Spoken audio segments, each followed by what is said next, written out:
Dans le vif du sujet, avec Anis Moraï.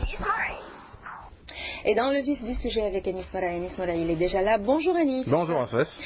Ce matin, on a le plaisir de recevoir Madame Nejla Bouriel, épouse l'Mjaïed, élue à l'Assemblée nationale constituante et membre du bureau politique du Parti de l'Alliance démocratique. Bonjour Madame et bienvenue sur RCCI. Bonjour.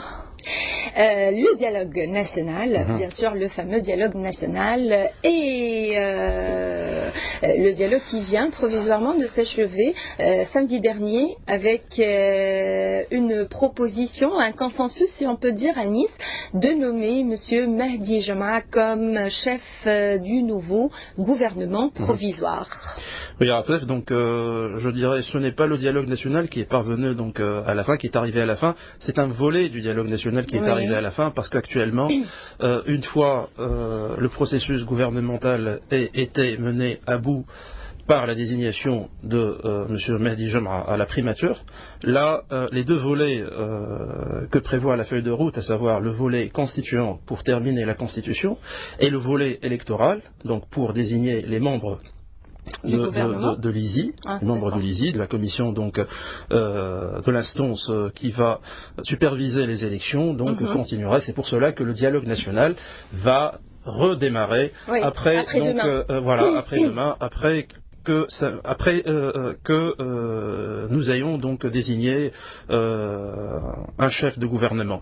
Il y a eu un ouf de soulagement, parce qu'on était vraiment dans une situation intenable le samedi. On n'arrivait pas à comprendre ce qui se trame au sein du dialogue, surtout que la face cachée, je dirais, de la Lune était plus perceptible que réellement la Lune elle-même. C'est la Lune, c'est-à-dire ce dialogue réellement qui devrait être fait devant tous les Tunisiens pour qu'ils sachent qu'est-ce qui se passe au sein de ce dialogue-là. On a eu des moments de tension, on a eu des moments de suspense, on a eu des moments donc de peur. Où est-ce qu'on va? Et finalement, donc, on est sorti avec la désignation de Mahdi Jama. Oui, Anis, excusez-moi, est-ce qu'on peut dire que c'était une proposition ou une désignation surprise, parce que le nom de Mahdi Jama, on ne l'a pas cité, il n'était pas parmi les noms proposés déjà avec les 6 personnes choisies, ensuite les 3 personnes, ensuite les 2 personnes proposées pour la dernière étape, mais pour certaines personnes c'était une surprise parce que plusieurs personnes, plusieurs citoyens, les citoyens tunisiens, parmi eux, ils ne connaissent pas Mahdi Jama. Ils ne connaissent pas Mahdi Jama. Mahdi Jama qui est quelqu'un de très discret, même au sein donc du gouvernement Ali Larif. Il s'est juste un peu montré en évinçant quelques PDG qui étaient entre guillemets inféodés donc au parti Nahda, notamment celui de la STEG, mais au-delà de ces considérations-là, Mahdi Jama n'est pas très connu du public, donc et même dans le gouvernement, ce n'est pas quelqu'un qui donne je dirais des interviews ou qui se prononce dans les médias. Qu'est-ce qui s'est passé? Là, aujourd'hui, nous avons Madame Bouriel qui est avec nous, qui va nous expliquer un peu les revirements, parce qu'il y a eu beaucoup de revirements. Et on va essayer de comprendre aussi, Afef, le jeu qui a été fait, parce que n'oublions pas que nous sommes sortis de ce dialogue national. L'opposition dit qu'elle n'a pas eu donc ce qu'elle voulait, et là il y a eu beaucoup de choses qui se sont déroulées. On va essayer donc de les connaître un peu avec Madame Bouriel. Voilà. Moi je voudrais vous poser une première question, Madame Nejla Bouriel. Quelle était votre réaction à l'annonce du nom de M. Mahdi Jama à la tête du nouveau gouvernement? C'est comme a dit Annie, c'est un grand ouf. Enfin, ils se sont ils ont accepté de faire passer quelqu'un, parce que c'était pas évident dès le début. Mais avant de commencer, si vous permettez, je voudrais rendre hommage aux familles des martyrs, parce que aujourd'hui c'est le lendemain d'un jour qui a marqué la Tunisie. Je veux saluer l'armée nationale et tout le corps de la sécurité nationale pour ses efforts qui jusqu'à maintenant ont épargné la Tunisie. Justement, qui protègent les Tunisiens et tout le pays. Et je suis très peinée par cette image qu'a donnée les 3 présidents dans leur palais à Carthage, a donné un discours sec comme ça qui nous fait penser à Ben Ali avant dans son son piédestal loin des gens. J'aurais souhaité que cette journée soit célébrée à côté des gens, à côté de ceux qui ont longuement souffert de ce qui s'est passé pendant des dizaines d'années en Tunisie. Bon, pour le dialogue national, il y a eu plusieurs noms. Et dans le commencement du dialogue national, il y a eu 18 noms. D'accord. On ne savait pas qui a proposé qui. Donc par plusieurs oui, justement. partis politiques. Mais il n'y avait pas assez de transparence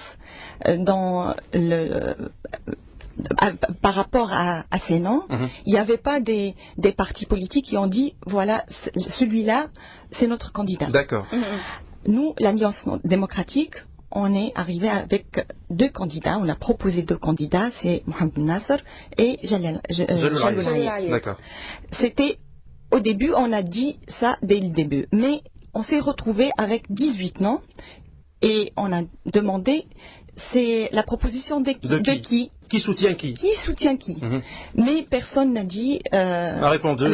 Voilà. Il y avait Nahda qui disait je n'ai proposé aucun nom. Il y avait aussi Jabba Jabé. Personne n'a proposé rien du tout, mais il y avait 18 noms, comme par magie. D'accord. Donc il y a eu une petite commission composée de 5 personnes où on était présents par Mohamed Hamdi qui était dans cette commission et ils ont fixé des critères. D'accord. Parmi ces critères, c'est qu'il doit être connu. C'est un village public, une personnalité. Oui. Donc, on est arrivé en fin de compte à 5 noms. C'est Mohamed Nasser, Mestiri, Jalal Ayed. Sid, non, il n'était pas encore dans. C'est le dernier round. Voilà, justement. Oui, Kamel Nebli, oui. Et pour parler, dirais-je, ont commencé. Ils ont dit que Mestiri, il est d'un certain âge. Ça, c'est l'opposition. D'un âge certain. 86 ans, c'est. Ça, c'est l'opposition qui l'a dit. C'est l'opposition qui l'a dit. Donc, c'était un an. Mais après, avec le filet, on s'est demandé pourquoi c'était un an. Oui, mais c'était aussi donc une peau de banane que Nahda a laissé devant l'opposition. Il fallait pas tomber de. Exactement. Donc il fallait être dans la même logique que vous avez fixée au départ, au démarrage. Juste pour expliquer, Najla Bouriel, à nos auditeurs, au fait, Nahda qui tenait à Mestiri, donc avec Takatol et avec un certain nombre de partis que je qualifie de satellites, donc qui sont donc derrière.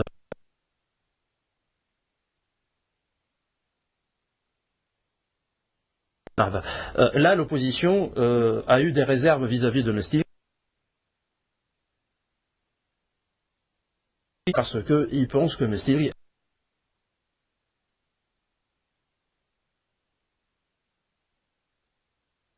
tenu des, je dirais, positions qui sont proches un peu de Nahda. Or, toute la question est une question de confiance.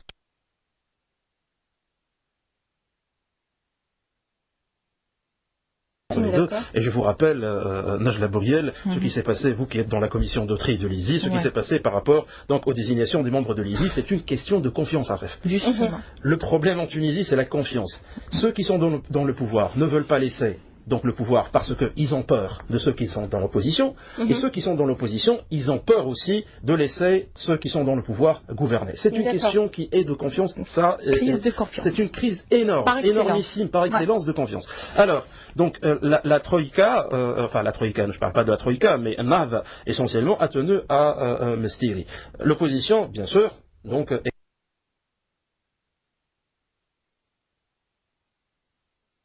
Mestiri. Donc là, Nahda a dit, bon, vous voulez pas de Mestiri, pourquoi pas Moussa Fileli.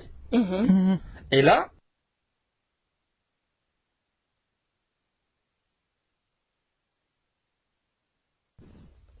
l'opposition, c'est une carte qui a été habilement jouée par le mouvement Nahda, a dit, d'accord pour le Fileli, tant que Mestiri ne sera pas retenu. D'accord. Entre-temps, il y a eu une campagne de dénigrement contre Fileli.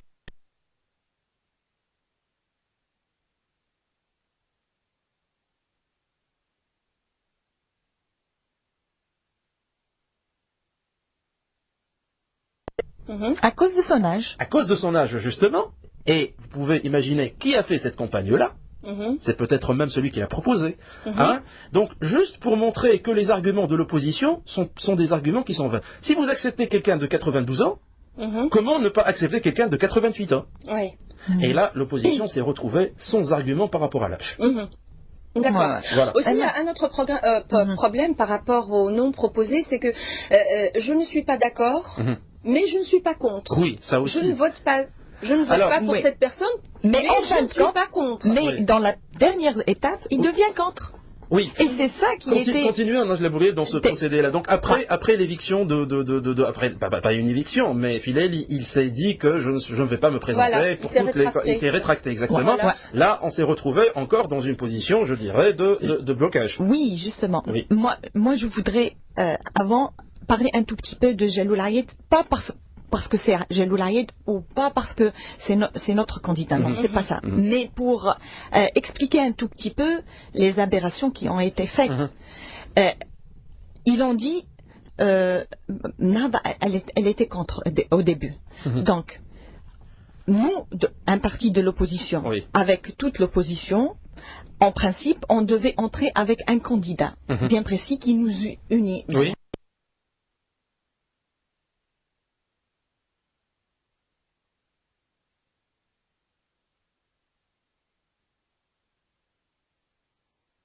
Être dans une bataille unie. Tout à fait.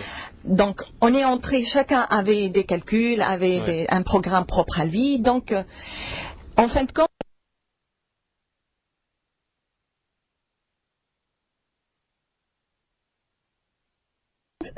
Jalloul Ayed, on a fait tout pour qu'on Nahda, en fin de compte, l'accepte. En croyant que ça va de soi que l'opposition va accepter le candidat de l'opposition.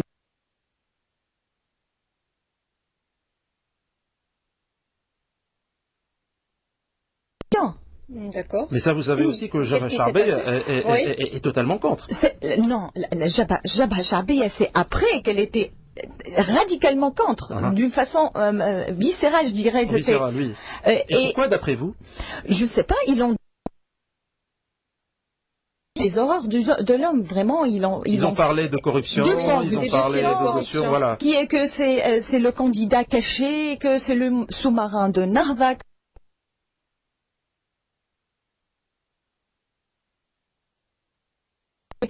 Tout type de choses que je trouve vraiment déplorables. C'est vraiment... donc, en fin de compte, dans la dernière étape de cette première round, je dirais, on croyait que l'opposition était pour Jalloul Ayed et qu'il fallait juste argumenter avec Nahda. D'accord. Après, Nahda l'a dit, bon, je ne serais pas contre si tout le monde était avec et tout ça. Et là, donc Nahda était pour le consensus finalement. Était en fin de compte, était pour le déblocage. D'accord. Parce que vraiment, on sentait une grande pression et on sentait que les Tunisiens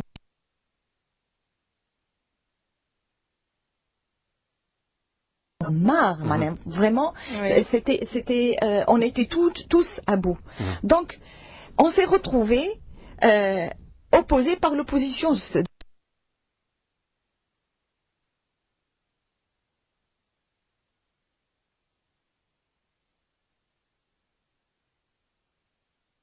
Je ne sais pas si ça se dit ou pas, mais c'était vraiment... Et là...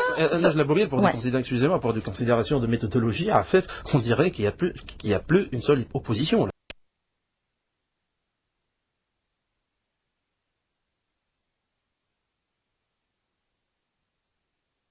Il y a des oppositions. Oui. Et le problème, Raphaël, c'est que l'opposition est contre l'opposition. Oui. C'est ça le problème. L'opposition qui bloque une décision de l'opposition. Voilà. Parce qu'une partie de l'opposition est censée ne plus être avec l'opposition.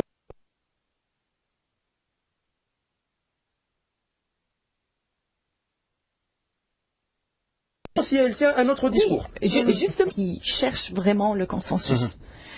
Il y avait 7 partis. Et on savait que 4 étaient pour Mohamed Nasser. D'accord. Et on savait très très bien que si Mohamed Nasser passait, Nahda et les 2 partis de la Troïka qui sont dans le dialogue national, quitteront le dialogue. Il y a uniquement Takatol. Oui. Takatol et Nahda. Voilà, deux de la Troïka. Oui. Donc, on savait très bien qu'il a créé la porte et que le dialogue national va s'arrêtera. Voilà, et il s'arrêtera et qu'on entrera dans une période très difficile. Mais c'est peut-être ce que l'opposition cherchait quelque part. Elle cherchait ça pour passer au plan B. Qui était un consensus, un accord entre Tunis et Nahda pour loin du dialogue, pour faire pression sur Nahda et l'amener à ce plan B. D'accord. Qui a été largement discuté dans tous les médias. Et vous savez très bien les rencontres qui ont été programmées et faites dans le dos de tout le monde.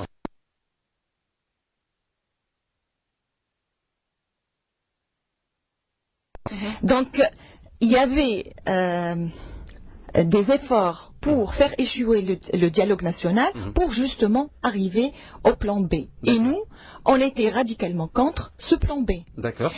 Et la haute instance de l'État qui a été proposée aussi. Le Conseil de l'État. Nous aussi, on a été radicalement contre, et Jumhouri aussi.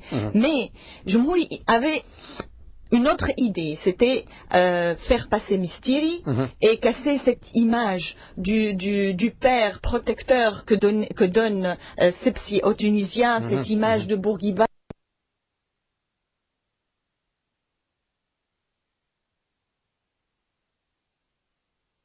Et je sais pas, donc casser cette image-là par Mistiri et barrer la route d'une certaine façon à la présidence. Sur l'opposition, c'est clair. Non, sincèrement, c'était.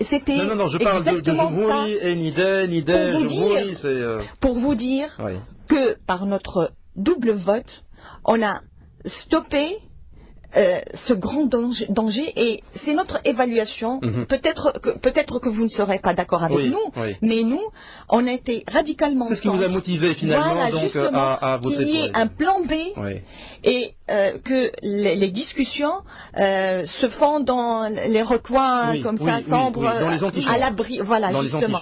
On voulait que ça continue dans la transparence. Et puis, il y a dans tout ça le quartet et essentiellement l'UGTT qui était dans la balance.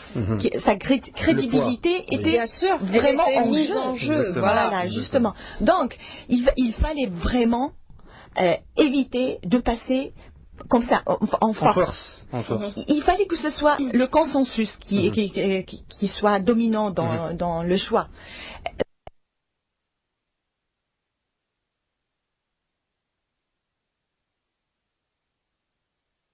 Donc, on a essayé de barrer la route à ce programme-là dans cette fameuse réunion des 7 partis. Et le lendemain, on s'est retrouvé avec une plénière, disons, avec 22 partis. Et on est revenu au même discours de vote. Et il y a des gens qui ce qui est une aberration. Parler de vote dans un consensus est complètement aberrant. Voilà, justement, parce que le démarrage du dialogue national était sur la base du consensus. Et en fin de compte, tellement ça a été bloqué 1001 fois, c'était une fatalité. Mais on était contre. Je dirais, on était contre ce vote-là.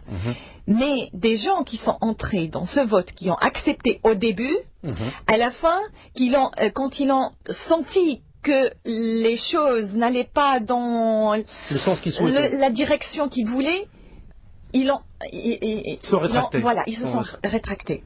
Et ça, je trouve que c'est pas honnête, je dirais, qu'il me pardonne un tout petit peu, mais c'est ça, parce que si vous acceptez la règle de jeu, il faut la continuer jusqu'à la fin.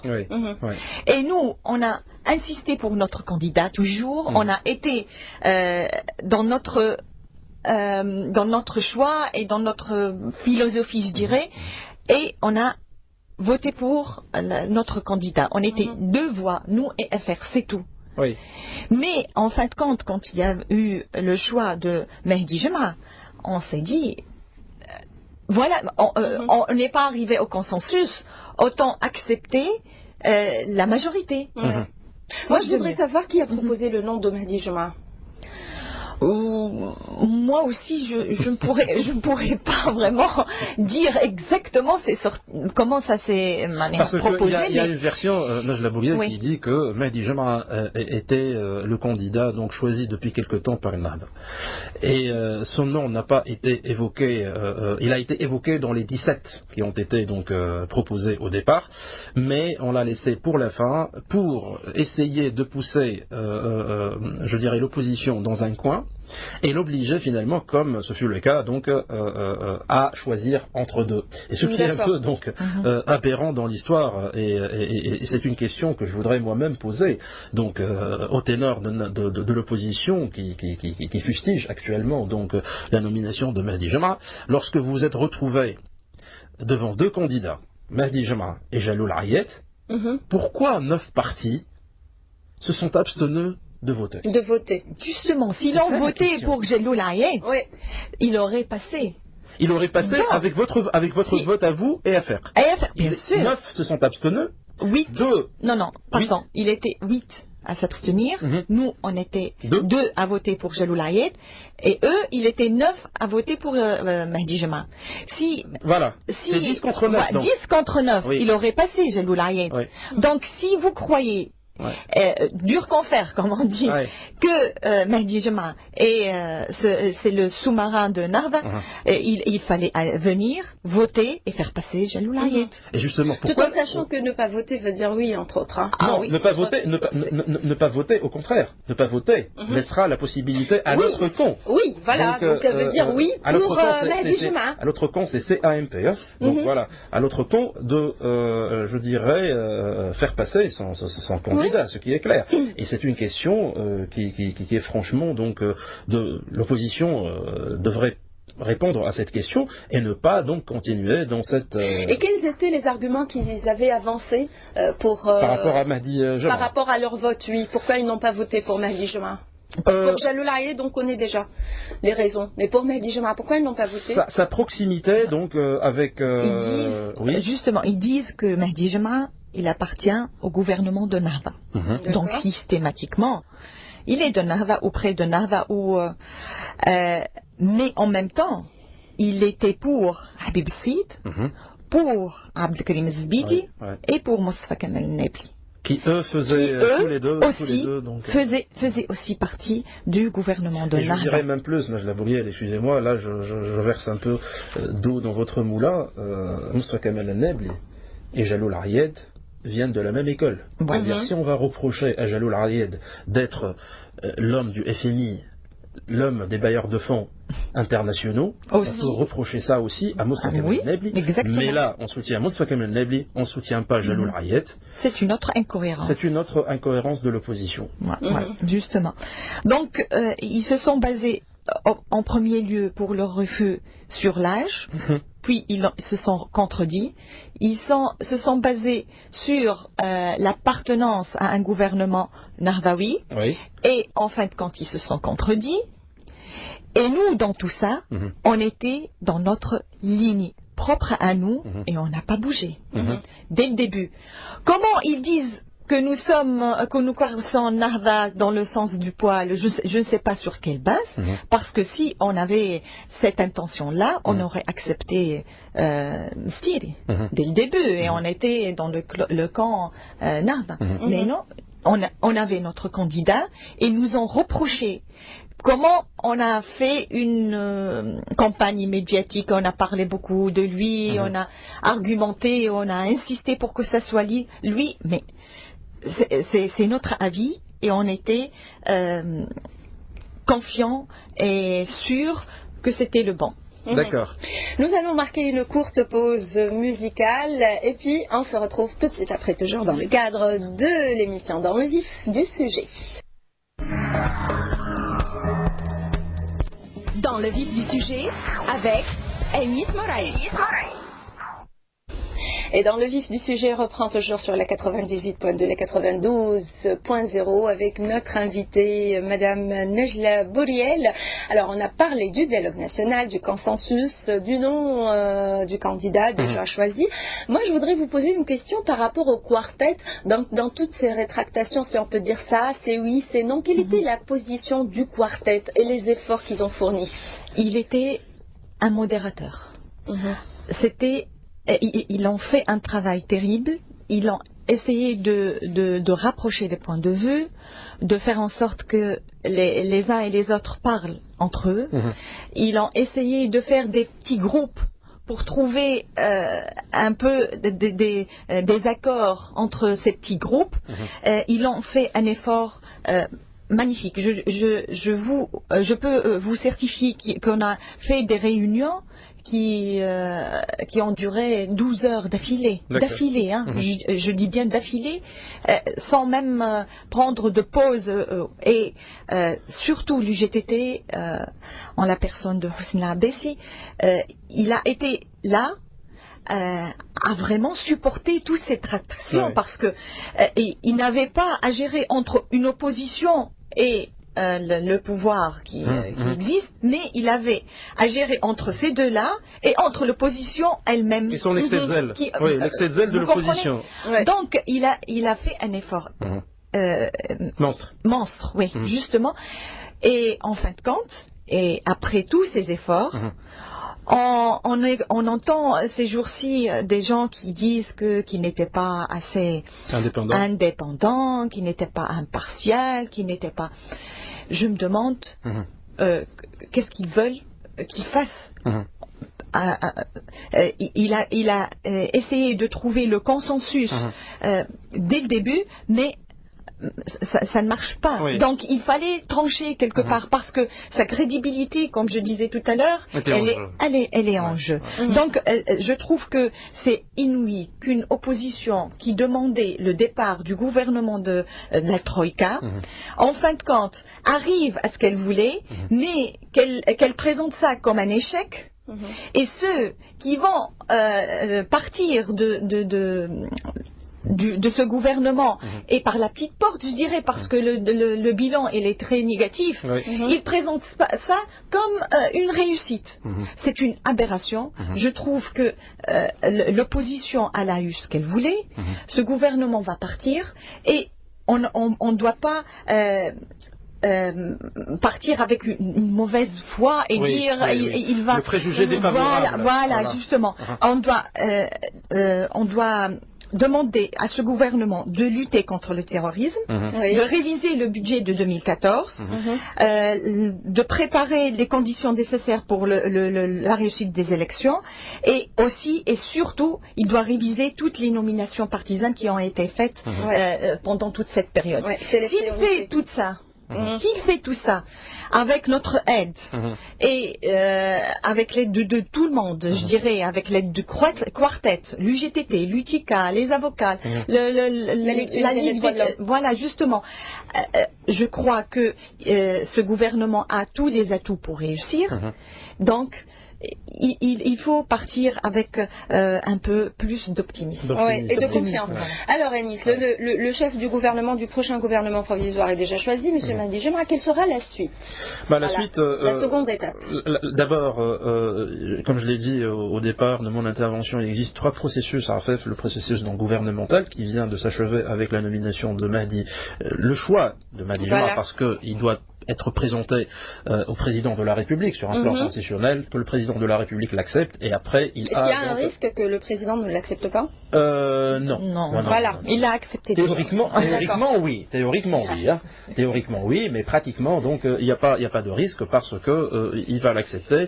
Il va accepter donc sa nomination et il doit passer par l'ANC qui va valider, qui va lui donner donc sa confiance à la majorité absolue. Cette majorité-là est déjà acquise à travers Marda et les partis qui sont donc les 109 députés à l'Assemblée nationale constituante. Mais la feuille de route, le dialogue national ne s'arrête pas là. D'accord. La feuille de route continue avec 2 processus et non des moindres. D'abord, le processus constituant est là c'est la commission de consensus au sein de l'Assemblée nationale constituante qui va continuer ses travaux. Elle n'en a pas pour longtemps pour finaliser le dernier draft ou ce qui a été donc amendé, changé dans la Constitution, pour éventuellement donc discuter de la Constitution. Et puis le processus qui va encore soulever des polémiques, parce que ça a déjà soulevé beaucoup de polémiques, c'est le processus électoral et la désignation des membres de l'ISI. Et aujourd'hui, on va profiter aussi du passage de Madame Bouriel parce qu'elle est membre de la commission des tri des candidatures pour l'ISI. Où est-ce que vous en êtes par rapport donc au processus constituant électoral, excusez-moi. J'aurais souhaité dire qu'on est en train d'avancer, mais malheureusement, c'est pas le cas. Oui. Premièrement, parce qu'il y a beaucoup de membres de la commission qui sont pas revenus aux travaux de la commission. Parmi les élus retirés. Parmi les élus retirés, il n'y a que moi qui a revenu au travail. Et je ne peux rien faire toute seule, sincèrement. Je fais de mon mieux, mais c'est insuffisant. Qui sont ceux qui sont avec vous dans la commission? Ali Beshrifa, Abdelaziz Qotbi, Salma Bakar, oui. Salma Bakar. Alors, il y a Delmeni également, oui. Aussi. Donc, puisqu'ils ne sont pas là, donc on ne peut pas prendre de décision et on ne peut pas avancer.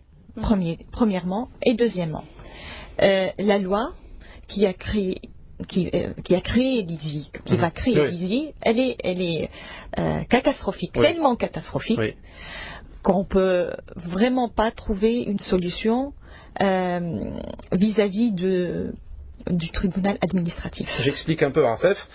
Cette loi-là comporte tellement de brèches qu'à chaque fois qu'il existe une décision qui sort de la commission des tri pour valider un fait, donc au niveau de la loi, il y a une attaque qui se fait au niveau du tribunal administratif par rapport donc à un arrêté administratif de l'Assemblée nationale constituante de cette commission à laquelle appartient Najla Bouriel. C'est ce qui fait que le tribunal administratif a annulé pas mal de décisions et il pourra continuer à annuler d'autres décisions si des requérants, c'est-à-dire si certaines personnes donc estiment que des décisions administratives ne sont pas je dirais légales par rapport à cette loi-là, parce que justement la loi elle est biaisée, parce que la loi elle comporte donc des considérations qu'on pourrait attaquer devant la justice. Et là on risque de rester dans le statu quo. À chaque fois qu'il y a une décision de la commission de tri, il y a donc le tribunal administratif. Et ce n'est pas à reprocher à AFEF le travail du tribunal administratif, parce que le tribunal administratif, il statue sur le fond et sur la forme. Si la forme de la loi et le fond de la loi sont biaisés, là, le tribunal administratif ne peut pas rentrer dans le souci de concilier. D'ailleurs, on a invité, je rappelle à Nice, monsieur le juge Ahmed Soueb, qui nous a expliqué. Voilà. Oui, tout à fait. Et donc là, nous arrivons à une situation qui est aberrante, Najla Bouriel. C'est le travail de l'ISI qui n'est pas à l'abri, à chaque instant, donc d'une annulation par le tribunal administratif. Voilà. Et ça, le grand problème. Qu'est-ce qu'on prévoit de faire? On a devant nous trois propositions. La première, c'est faire une loi explicative. D'accord. Ça ne s'est jamais fait en Tunisie, mais il paraît, je ne suis pas juriste, mais il paraît que ça s'est fait dans d'autres pays. C'est expliquer qu'est-ce qu'on voulait dire par l'échelle d'évaluation et qu'est-ce qu'on voulait dire par le vote. D'accord. L'échelle d'évaluation, c'était pour trier d'une façon, je dirais, bureautique ou quoi, je ne sais pas comment on dit ça, la première étape pour faciliter le travail.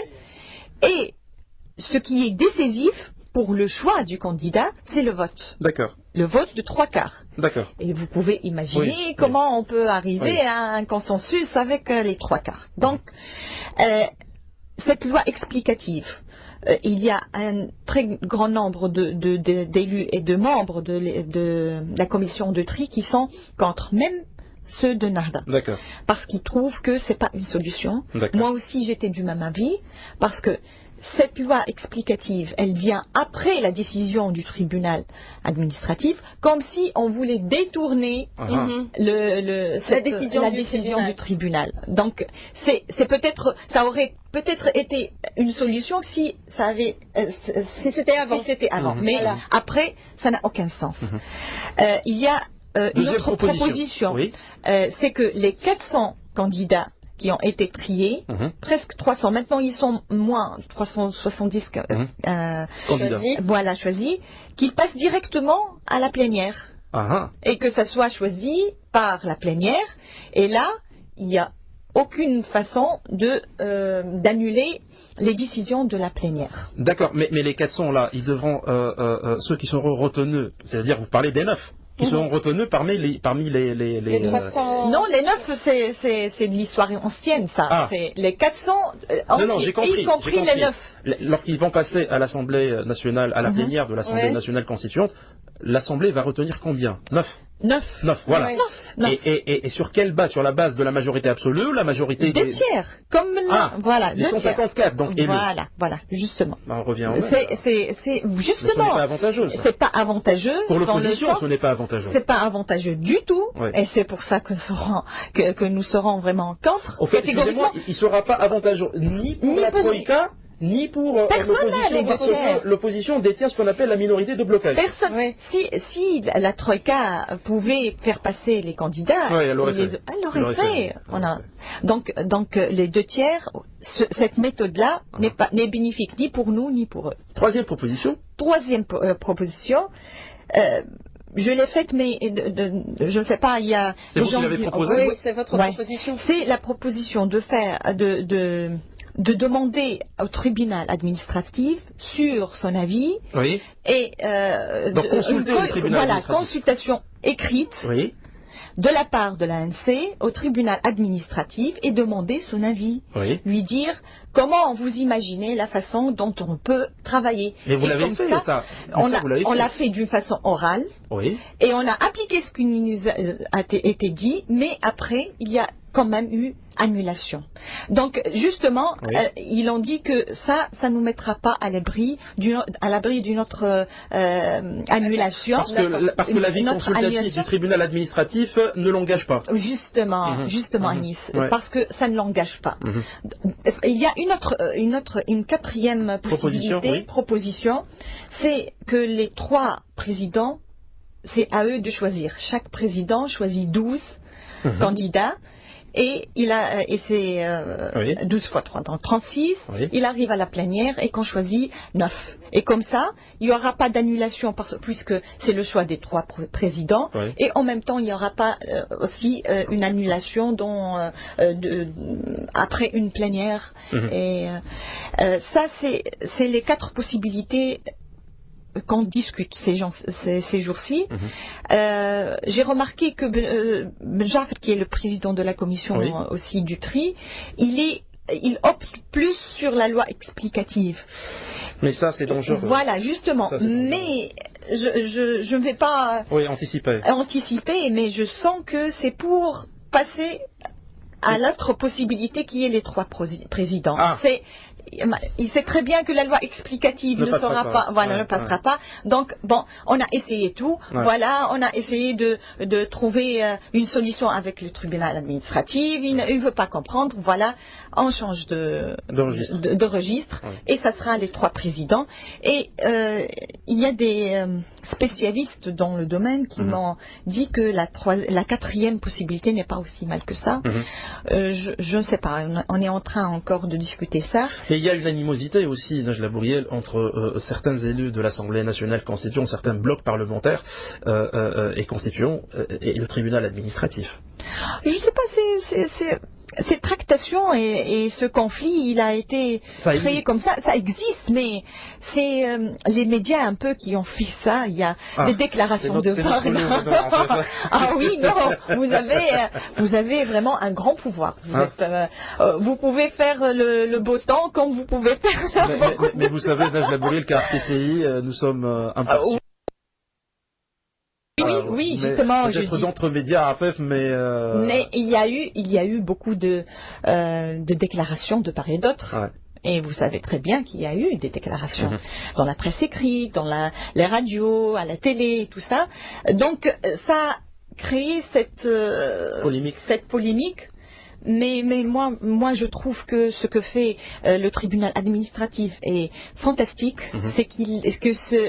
C'est la base de la démocratie et on salue les juges du tribunal administratif, justement, très fort, parce qu'ils ont eu le courage de prendre des décisions vraiment dans une situation très difficile. Très tendue aussi. Et pourtant, ils ont eu le courage de dire, voilà, c'est notre avis.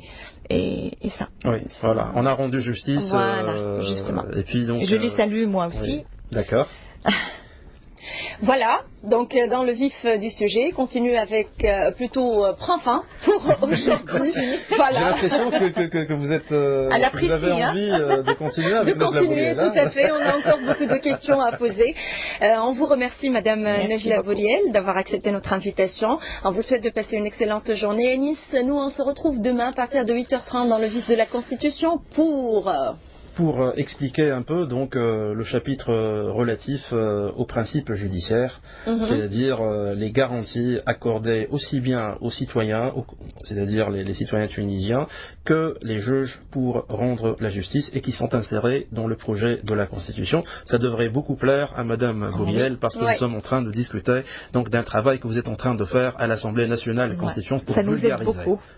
Voilà, dans le vif du sujet prend fin pour aujourd'hui. Je remercie infiniment Faisal Ahleli pour sa collaboration technique. Quant à nous, on se retrouve tout de suite après à partir de 10h dans C'est le Mag. Restez branchés. À tout de suite.